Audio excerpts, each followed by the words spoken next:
Selamat pagi, jemaat yang dikasihi Tuhan. Ibadah Minggu 19 Juli 2020 ini kita akan dilayani oleh Bapak Pendeta Kristianto Basuki. Sebelum kita memulainya, mari kita mengambil saat teduh sejenak.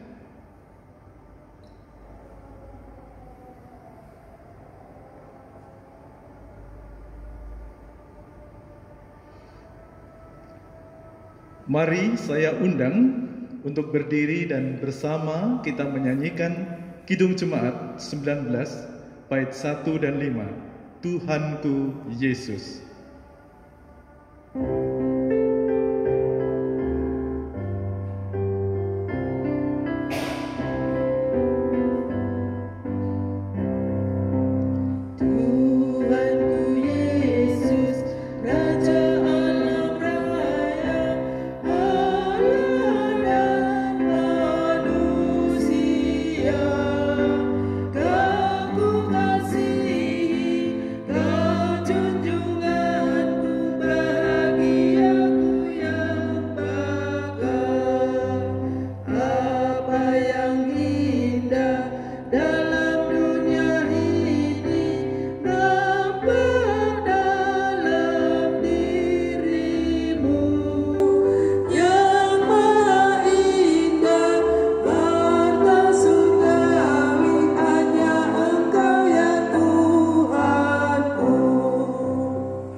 Jemaat yang dikasihi Tuhan, dalam pengakuan bersama, mari kita nyatakan bahwa kebaktian kita pada saat ini berlangsung oleh karena pertolongan kita, yang adalah di dalam nama Tuhan yang menjadikan langit dan bumi.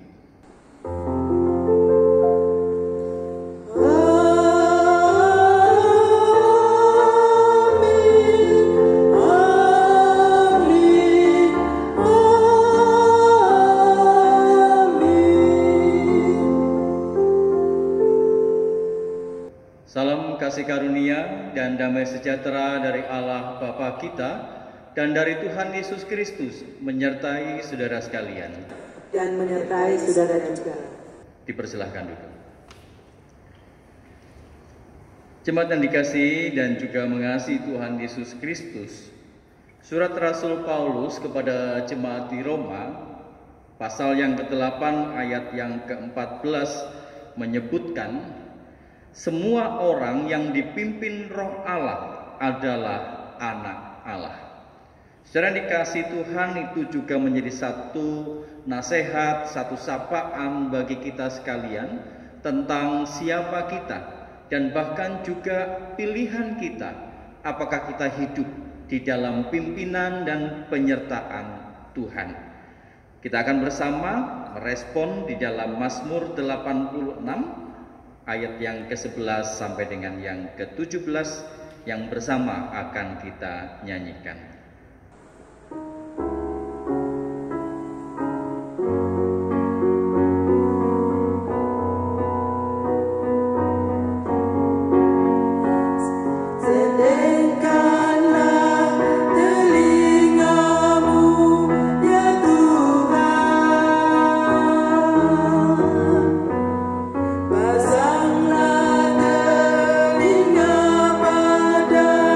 Doaku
sebab kasih setiamu besar, dan Engkau telah bebaskan nyawaku dari dunia orang mati yang paling bawah.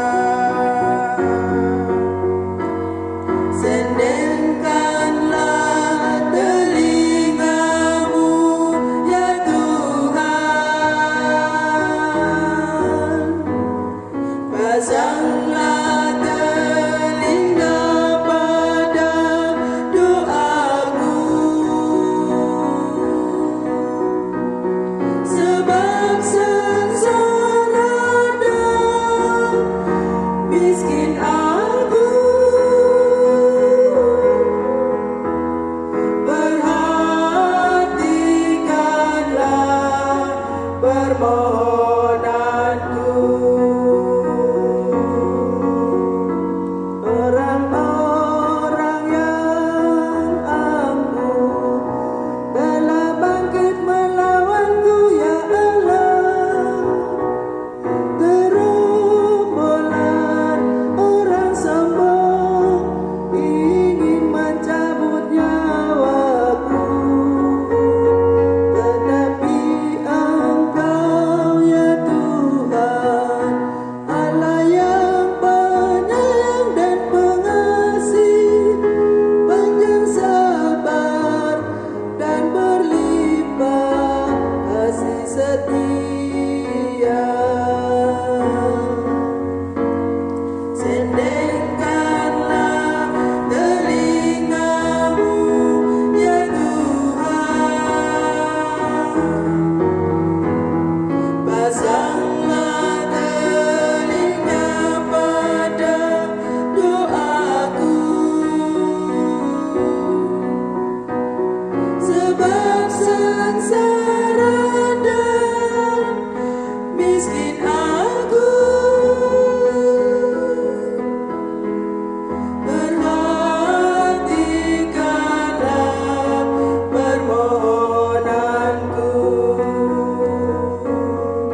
Jemaat yang dikasihi Tuhan, mari kita masuk di dalam pengakuan dosa, dan saya memberikan kesempatan kepada kita sekalian untuk boleh menaikkan doa pengakuan dosa secara pribadi di hadapan Tuhan.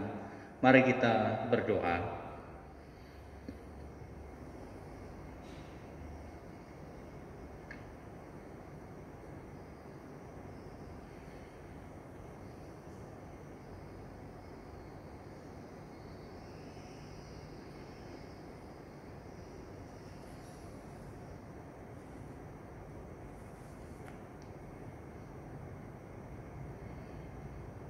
Sendengkanlah telingamu ya Tuhan, pasanglah telinga pada setiap doa-doa kami, sebab sengsara dan miskin kami.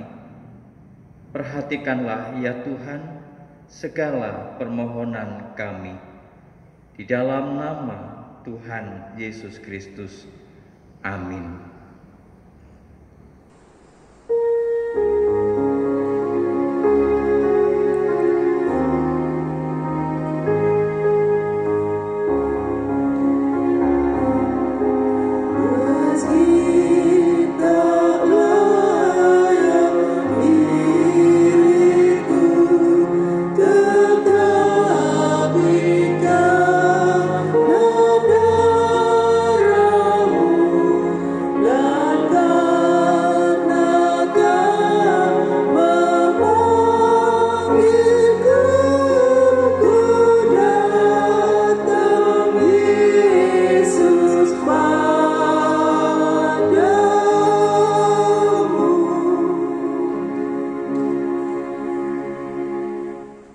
Dengan berdiri, mari kita bersama menerima akan berita anugerah seperti yang tersampaikan melalui Roma pasal yang ke-8 ayat 24 dan 25. Sebab kita diselamatkan dalam pengharapan, tetapi pengharapan yang dilihat bukan pengharapan lagi.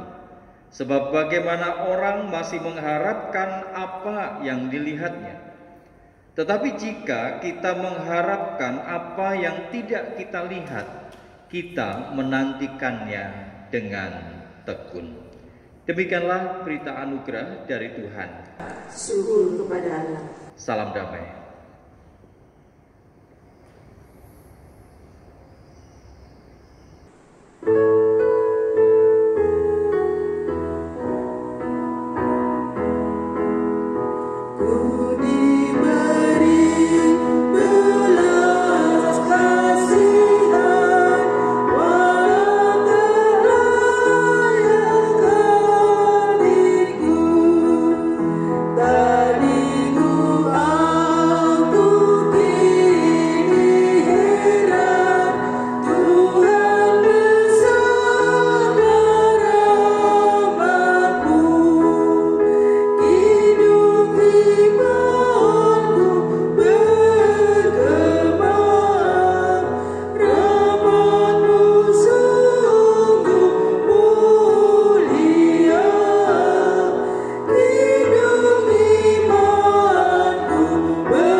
Dan sebelum bersama kita membaca dan merenungkan firman Tuhan, mari kita memohon pertolongan Tuhan di dalam doa.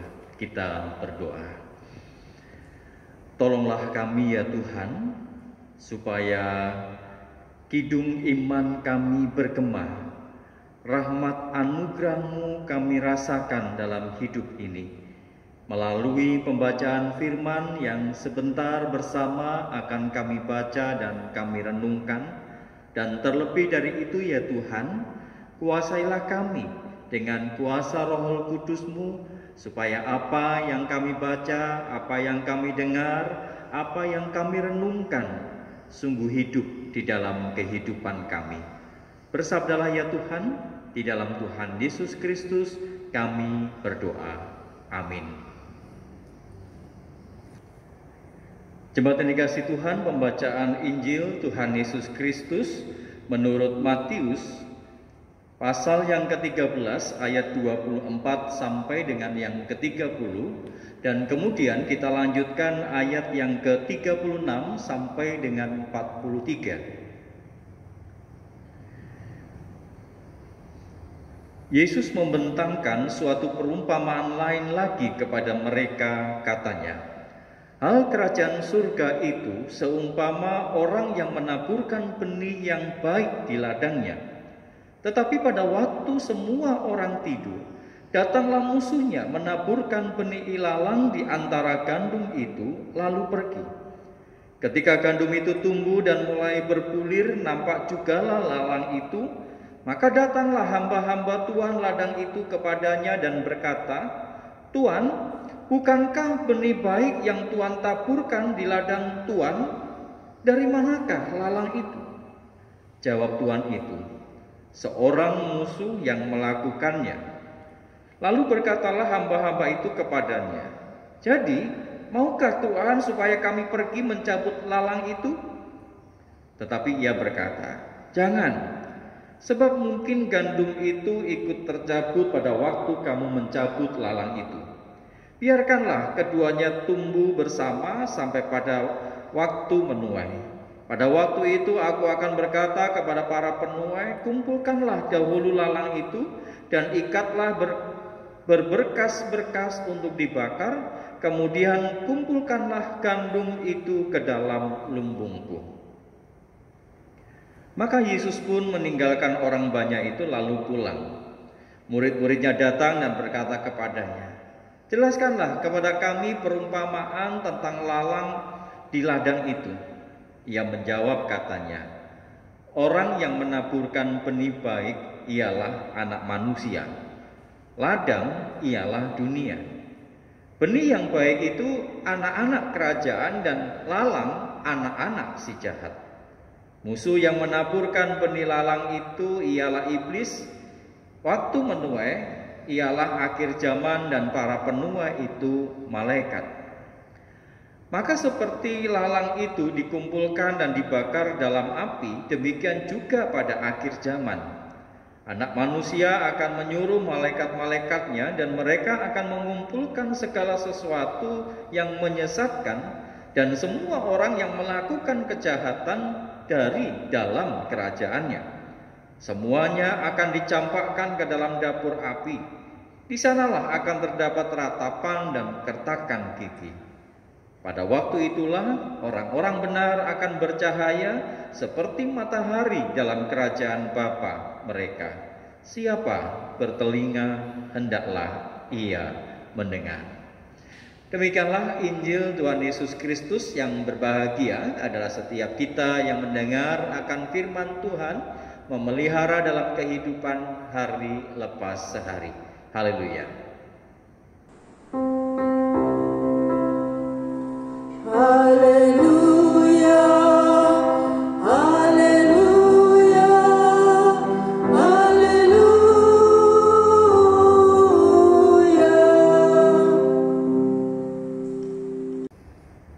Jemaat yang dikasihi dan juga mengasihi Tuhan Yesus Kristus, Alkisah ada seorang pengembara. Seorang pengembara yang memulai perjalanan dalam pencariannya untuk mendapatkan kedamaian, kegembiraan, dan juga cinta. Dan di dalam pengembaraan itu sang pengembara melewati jalan yang panjang, jalan yang berliku, jalan yang juga mendaki, dan tentu saja perjalanan yang melelahkan. Perlahan, saudara, tapi pasti. Langkah seorang muda yang penuh dengan semangat, dan itu berangsur menjadi pelan dan berat karena perjalanan yang dilalui tidaklah penuh dengan kegembiraan. Karena sang pengembara itu harus melewati wilayah peperangan, dia harus melewati perselisihan di antara masyarakat, penolakan, bahkan dia menghadapi dan melihat adanya perpecahan dan kesakitan. Setiap wilayah yang dilewati seolah penuh dengan orang yang mengalami penderitaan. Jadi semakin mereka berperang, semakin mereka bertahan, semakin mereka berupaya untuk menyerang sesamanya. Dan kerinduan mereka untuk berdamai itu kemudian membuat mereka harus mengangkat senjata. Karena mereka berpikir bahwa tidak ada cara lain, tidak ada jalan lain untuk mengupayakan perdamaian itu dengan senjata dan berperang. Dan supaya kedamaian itu tetap terjaga, maka mereka membuat benteng, mereka membuat tembok yang besar. Dan tidak hanya itu, dalam diri mereka pun membangun tembok ketidakpercayaan antara mereka. Ada kecurigaan seorang dengan yang lain. Jangan-jangan dia berbuat baik oleh karena dia mau menangkap saya atau memusuhi saya dan lain sebagainya. Dan itulah keadaan wilayah yang dilewati oleh sang pengembara itu, sehingga menjadikan dirinya tidak lagi memiliki satu semangat. Tapi ada kisah seorang pengembara yang lain, saudara. Ketika dia melakukan dan memulai perjalanan, dia melihat sebuah lokasi, wilayah atau desa yang baginya sangat menarik. Betul bahwa tempat itu berada di tepi jalan besar, jalan utama, tetapi dia ada dalam dirinya sebuah gerakan, sebuah dorongan untuk dia terus mencoba melangkah dan memasuki wilayah atau desa itu. Dan dia temukan ada satu toko kecil, saudara, dan di balik konter itu ada seorang pelayan, dan pengembara ini tidak tahu kira-kira berapa usianya. Juga dia tidak mudah untuk menentukan apakah dia seorang wanita atau seorang pria. Tapi ketika dia berada di tempat itu, seolah-olah bahwa dia ada dalam ruang hampa. Dia terdiam, dia tidak bergerak, dia terpaku di tempat. Nah, sang pelayan ini kemudian bertanya, "Kisanak, apa yang Anda inginkan?" Dan pengembara itu kemudian mengatakan, "Ya, kira-kira persediaan apa yang Kisanak punya di sini?" "Oh, kami punya semua yang Anda rindukan. Semua tersedia. Katakan, apa yang paling saudara inginkan, yang paling saudara terjadi dalam hidup saudara," kata sang pelayan tadi. Akhirnya sang pengembara mengalami kesulitan, Ustaz. Dia bingung. Dia harus menjawab dengan cara yang bagaimana.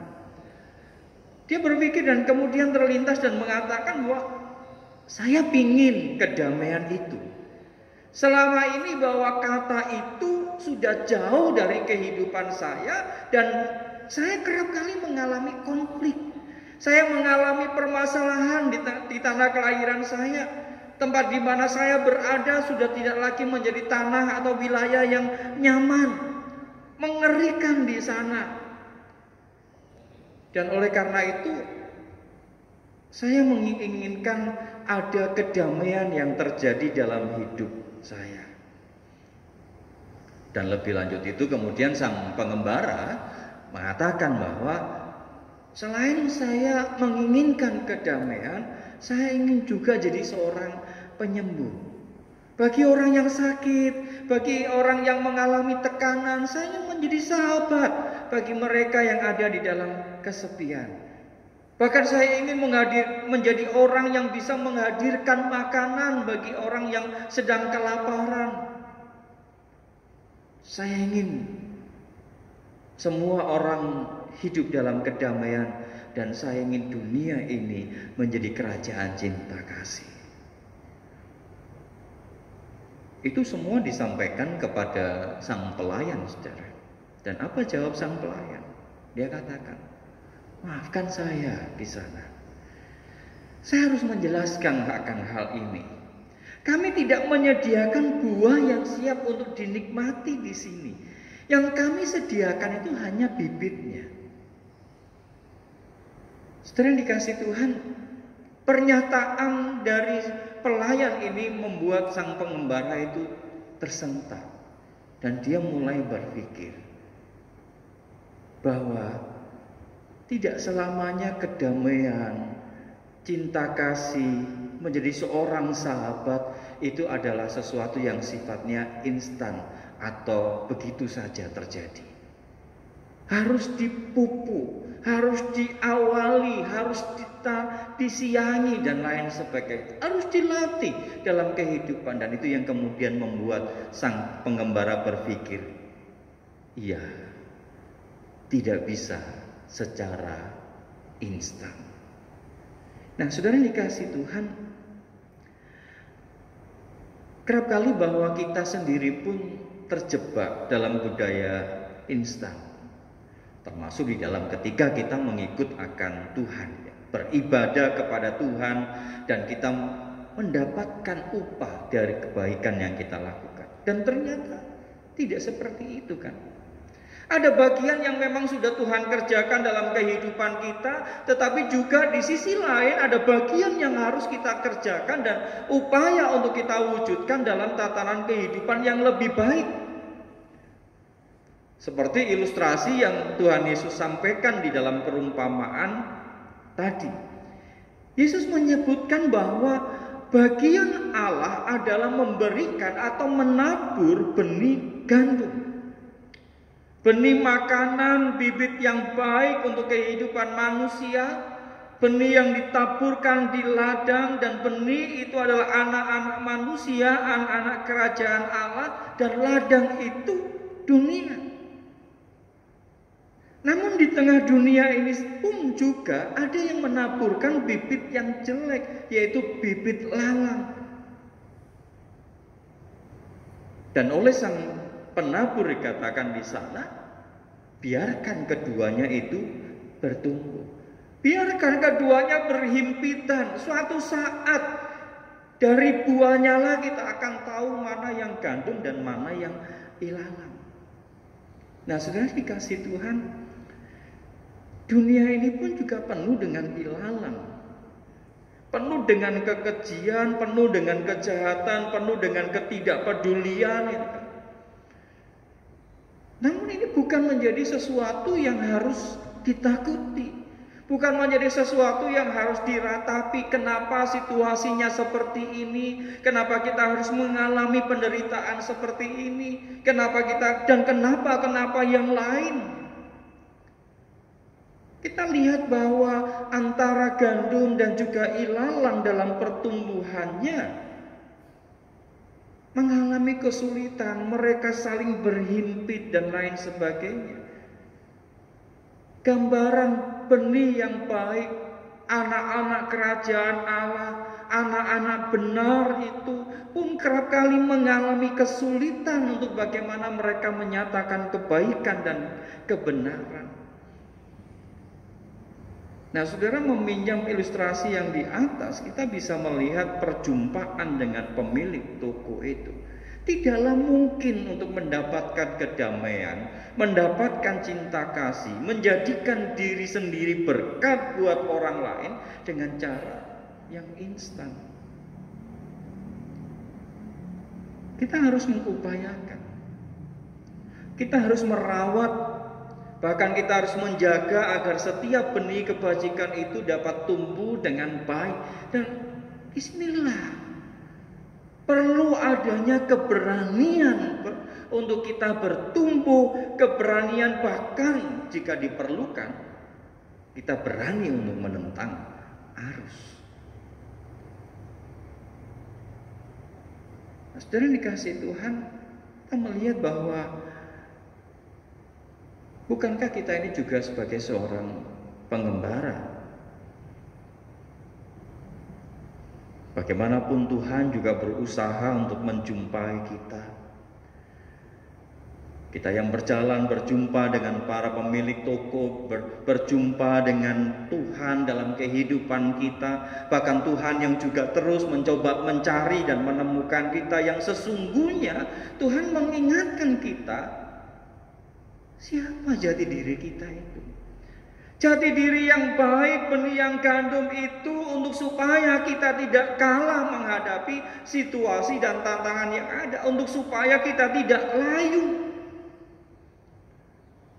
di tengah situasi yang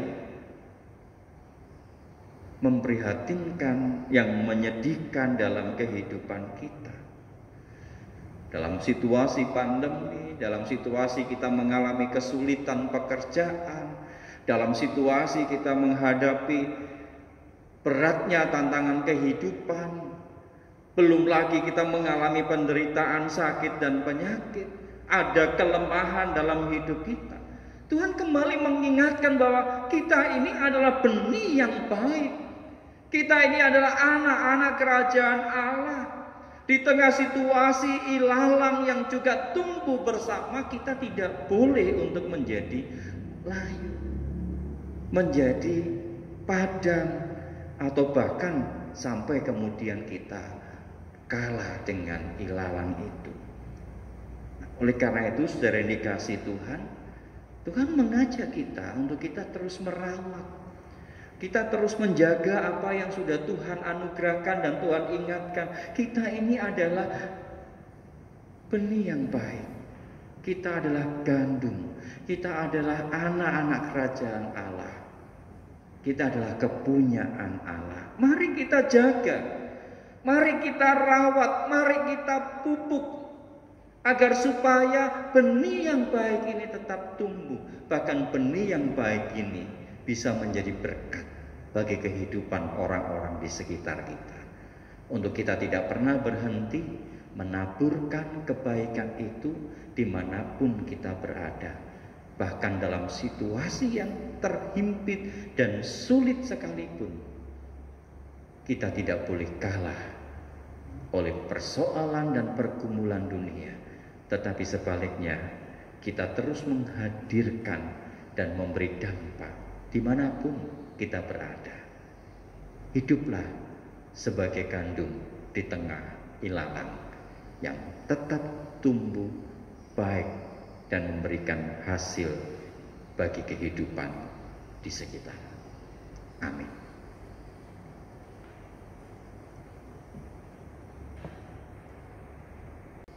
Jemaat Tuhan, mari dengan berdiri kita mengikrarkan iman kita dengan mengucapkan pengakuan iman rasuli yang berbunyi demikian.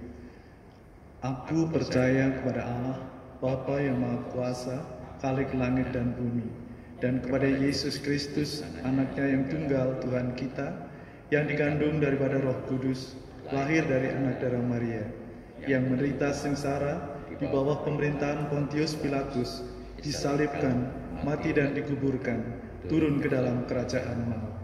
Pada hari yang ketiga, bangkit pula dari antara orang mati, naik ke surga, duduk di sebelah kanan Allah, Bapa yang Maha Kuasa. Dan dari sana ia akan datang untuk menghakimi orang yang hidup dan yang mati. Aku percaya kepada Roh Kudus, gereja yang kudus dan am, persekutuan orang kudus, pengampunan dosa, kebangkitan orang mati, dan hidup yang kekal. Amin.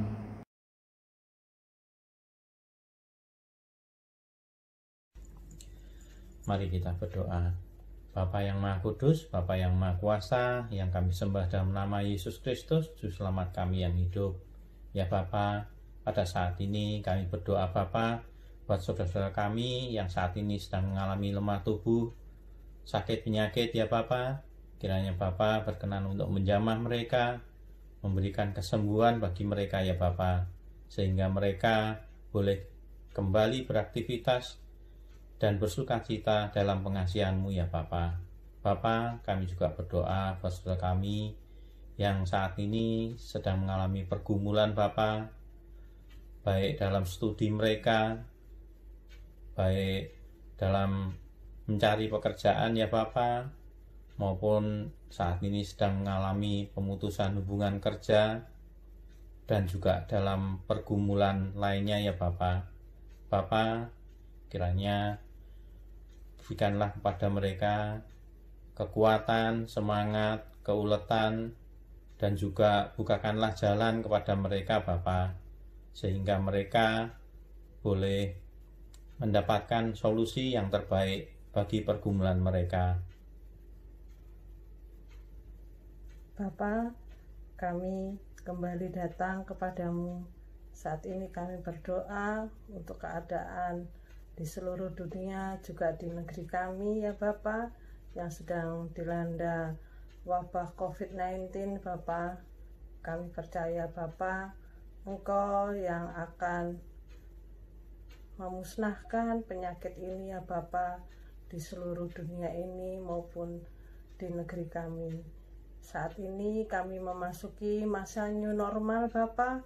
Kiranya Engkau menyertai kami, anak-anak-Mu ini, dan selalu mengingatkan kami untuk kami selalu taat di dalam melakukan prosedur untuk memakai masker, untuk mencuci tangan dengan baik, untuk hidup bersih, dan juga untuk selalu memakan makanan yang sehat ya Bapa.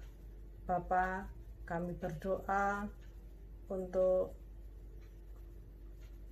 negara kami Indonesia, terutama untuk kota Tuban ini ya Bapa.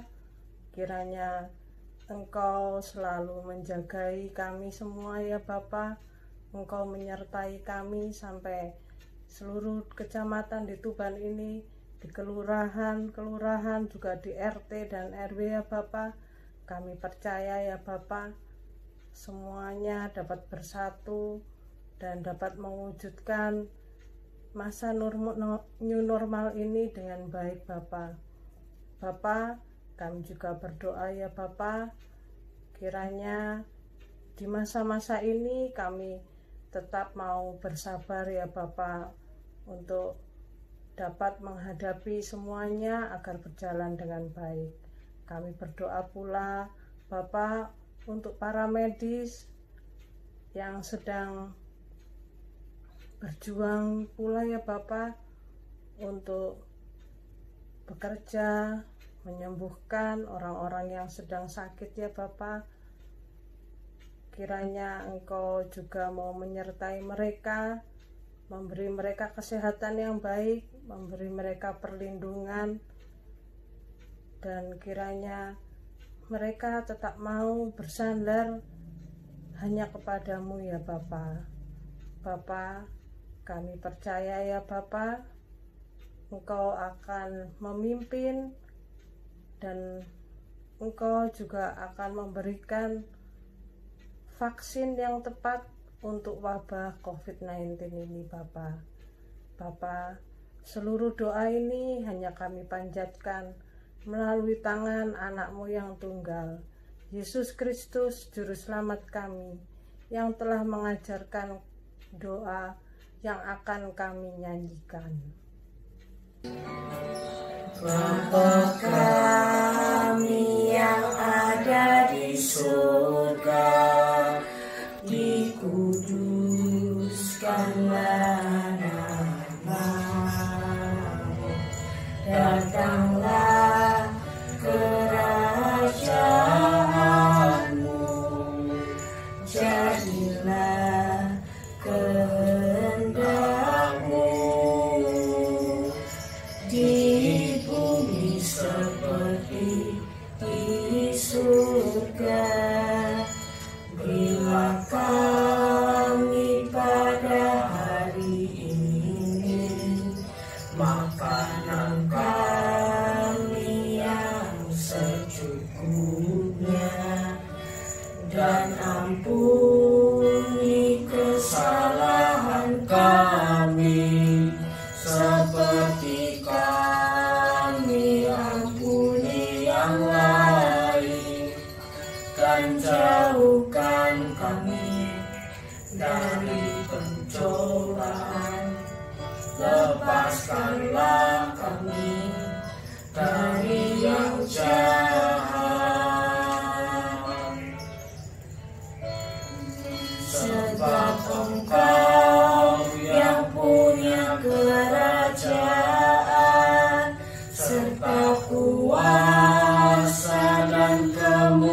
kita masuk pelayanan persembahan.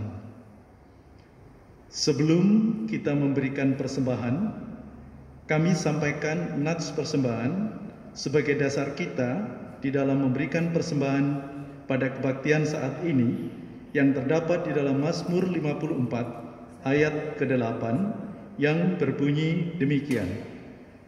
Dengan rela hati, aku akan mempersembahkan korban kepadamu. Bersyukur sebab namamu baik ya Tuhan. Saudara dapat mengumpulkan persembahan saudara dalam amplop dan kemudian saudara dapat berikan ke gereja atau saudara dapat memberikan melalui transfer ke rekening gereja BCA KCU Tuban Aceh 824 018 3227 atas nama Fani Susilowati atau Maria Kristina.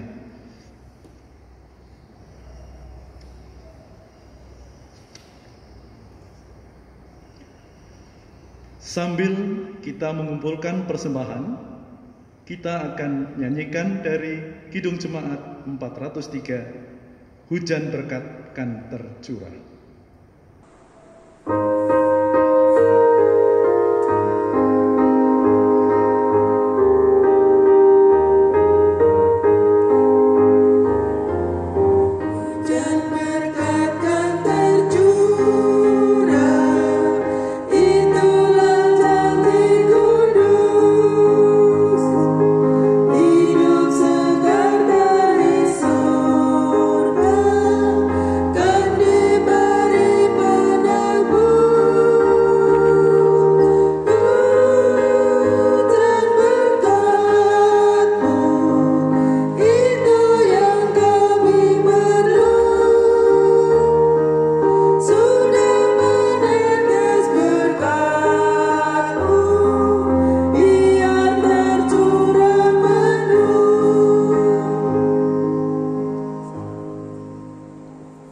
Mari kita berdoa.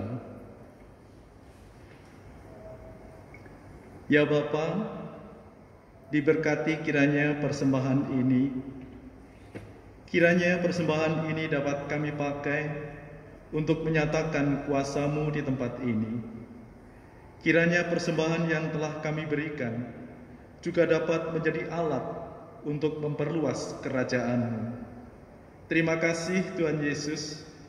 Kami telah berdoa dan mengucap syukur. Amin.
Jemaat yang dikasihi Tuhan, arahkanlah hatimu kepada Tuhan. Kami mengarahkan hati kami kepada Tuhan.